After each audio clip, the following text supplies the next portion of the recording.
ఇంకొకటి మెయిన్ ఈ స్టేట్కి ఆంధ్రప్రదేశ్కి కావచ్చు తెలంగాణకి సంబంధించి కావచ్చు ఈ కృష్ణుడి వివాదం ఒకటి పెద్ద ఎత్తున తలెత్తుంది సార్. చాలాసార్లు గతంలో కూడా చాలామంది మాట్లాడుతూ వచ్చారు. ఎన్టీఆర్ గారికి సంబంధించి సరే మన సినిమాల్లో చూసి కృష్ణుడి రూపం కావచ్చు కృష్ణతత్వానికి సంబంధించి ఆ అంశాలన్నీ ఇలా ఉంటాయని చెప్పేసి అందరూ మాట్లాడుతుంటారు. కానీ ఇప్పుడు దీన్ని ఇంత పెద్ద ఎత్తున పోర్ట్రేట్ చేసి పొలిటికల్గా డివైడ్ చేసి పాలిటిక్స్ని యాడ్ చేసి ఒకరి మీద ఒకరు ఆరోపణలు చేసుకుని ఒక సామాజిక వర్గాన్ని కూడా ఇబ్బంది పెట్టే పరిస్థితులకు తీసుకొస్తున్నారు. దీన్ని పొలిటిసైజ్ చేయాల్సిన అవసరం ఎందుకు ఇప్పుడు వస్తుంది? అంటే పొలిటిసైజ్ చేయటం అనేది కూడా కాదు కదనండి. ఇప్పుడు ఒక హైకోర్టు ఒక ఆర్డర్ ఇచ్చింది ఖమ్మానికి సంబంధించి పెట్టినప్పుడు హైకోర్టు అట్లా పెట్టద్దు కరెక్ట్ కాదని ఒక ఆర్డర్ ఇచ్చింది.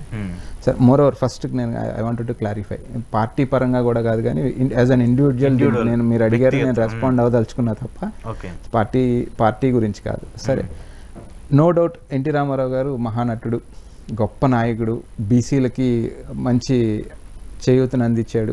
దాంట్లో ఎవరు కూడా కాంట్రడిక్ట్ చేయాల్సిన అవసరం లేదు. సంక్షేమ కార్యక్రమాల్లో కూడా తనదైన శైలిలో అద్భుతంగా పరిపాలన చేశాడు రామారావు గారు. సరే ల్యాప్సెస్ ఏమన్నా ఉంటే ఆ రోజు కాంగ్రెస్ పార్టీ ఆయనతో కొట్లాడింది, పొలిటికల్గా దట్ ఈస్ రాజకీయం. సరే ఇది ఒక నాయకుడిగా చూసుకున్నా ఒక సినిమా కథానాయకుడిగా చూసుకున్నా కూడా దీన్ని తను పూర్తిగా పరిపూర్ణంగా పండించగలిగారు ఎన్టీఆర్ గారు. సో ఎన్టీఆర్ గారికి ఒక ఆరాధ్య దైవంగా యాక్చువల్గా అయితే బడుగు బలహీన వర్గాలు అన్నీ కూడా చూస్తాయి, ఒక కులమే కాదు ఒక పార్టీయే కాదు అన్నీ చూస్తాయి చాలా వరకు. అటువంటి దాన్ని ఒక కులము తమ నాయకుడిగా ఓన్ చేసుకొని తమకు ఒక దైవంగా భావించి ఆయన్ని ముందుకు తీసుకొస్తా ఉన్న తరుణంలో డెఫినెట్గా ఆయనకంటూ ఒక రూపం ఉంది. అలాగే పెట్టి ఆరాధించుకోవచ్చు, పూజించుకోవచ్చు, చేసుకోవచ్చు కాదనట్లు.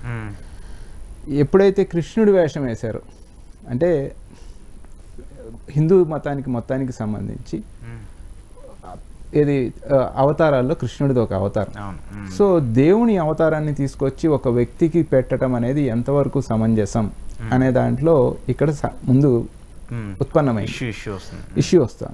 సరే దేవునికి సంబంధించి ఒక వ్యక్తికి ఆ రూపాన్ని ఆపాదించినప్పుడు ముందుగా ఒక కులం వాళ్ళు ఎక్కువగా స్పందించారు. సో కృష్ణుడికి సంబంధించి యాదవ్ కులానికి సంబంధించిన వాళ్ళు ఎక్కువగా స్పందించారు. సరే వీళ్ళల్లా అడిగేదంటే కేవలం యాదవ్ కులం మాత్రమే ఎందుకు స్పందిస్తూ ఉంది? కృష్ణుడిని యాదవుల దేవుడిగా ఆరాధ్య దైవంగా చేస్తూ ఉన్నారు. కృష్ణుడు హిందువులకు అందరికీ దేవుడు కదా, సో ఆయన యొక్క యశస్సుని తగ్గించే కార్యక్రమాన్ని చేస్తూ ఉన్నారు అన్నప్పుడు కృష్ణుని యొక్క యశస్సు తగ్గించే కార్యక్రమం అన్నప్పుడు నాకు అర్థం కాలేదు, అసలు ముందుగా మీరు పెట్టింది కృష్ణుడి విగ్రహమా రామారావు విగ్రహం? ఒకటి.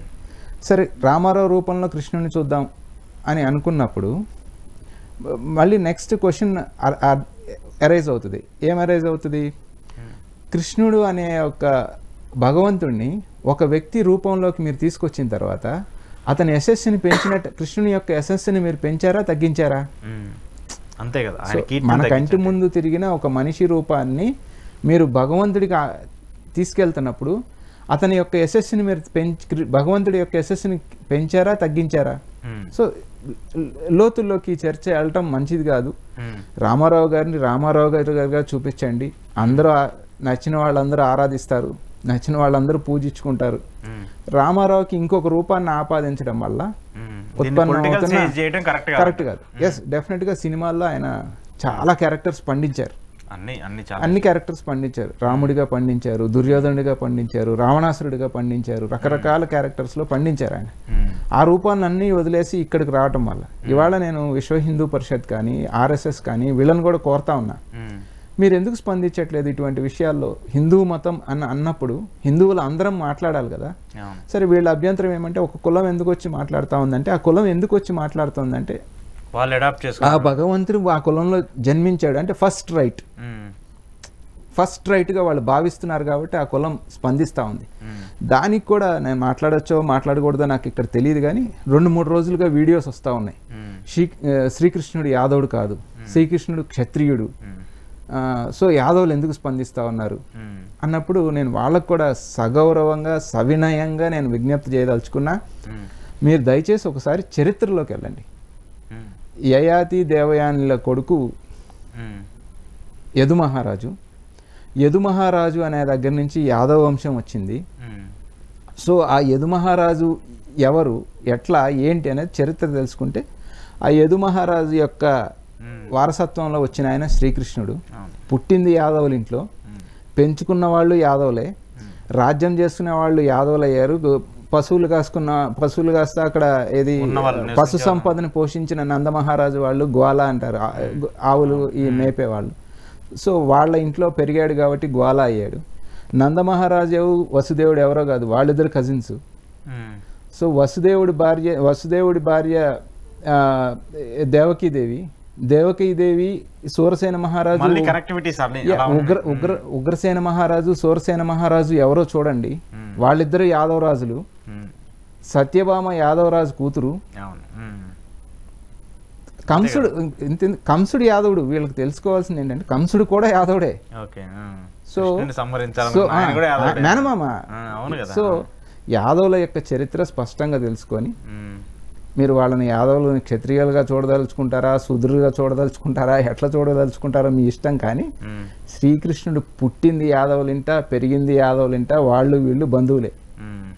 నందమహారాజు, వసుదేవ మహారాజు ఇద్దరు కూడా బంధువులే చరిత్రలో. సో ఇంకా లోతుగా చర్చించాలంటే, సో మీ ద్వారా నేను వాళ్ళకి సమాధానం ఇస్తున్నాను, కానీ it's no way concern with politics.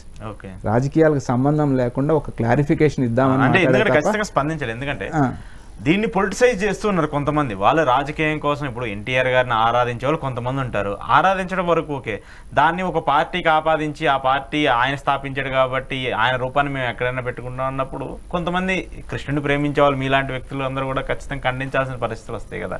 So ఖచ్చితంగా దాన్ని రాజకీయ పరంగా చేయకుండా దేవుణ్ణి దేవుడుగా, దైవాన్ని దైవాన్ని అదే ఇప్పుడు రామారావు గారి విగ్రహం అక్కడ పెట్టండి, పక్కనే ఇంకో పెద్ద కృష్ణుడి దేవాలయం కట్టండి, ఎవడాపుతాడు? ఎవరు ఆపరు కదా. అందరం వచ్చి దండం పెట్టుకుని వెళ్తాం, పూజ చేసి వెళ్తాము, అంతే కదా. చాలా రూపాయలు ఉన్నాయి, చాలా సినిమాల్లో చాలా రూపాయలు. అదే కదా. సో అనవసరమైన రాజకీయాల్లోకి చర్చను లాగి మళ్ళా ఆయన యొక్క జన్మ, ఆయన యొక్క పలానా వాళ్ళ దాంట్లో పుట్టాడు, ఎంత చర్చ, అనవసరమైన చర్చ. దయచేసి రామారావు గారి పవిత్రతని అట్లా ఉంచండి, భగవంతుడి పవిత్రతని ఏ దానికి ఆ దానికి విడివిడిగా ఉంచి అందరం కలిసిమెలిసి ప్రశాంతంగా ఉండడం మంచిది తప్ప, ఆల్రెడీ ఆంధ్రప్రదేశ్ రాష్ట్రం అంటేనే కులాల కుమ్ములాట, మళ్ళీ దీన్ని ఇంకెందుకు పెంచుకోవడం. చూద్దాం మరి దీన్ని పొలిటిసైజ్ చేస్తారు, ఎంత వదిలేస్తారు ఏంటి అనేది కూడా. Thank you sir, thank you very much.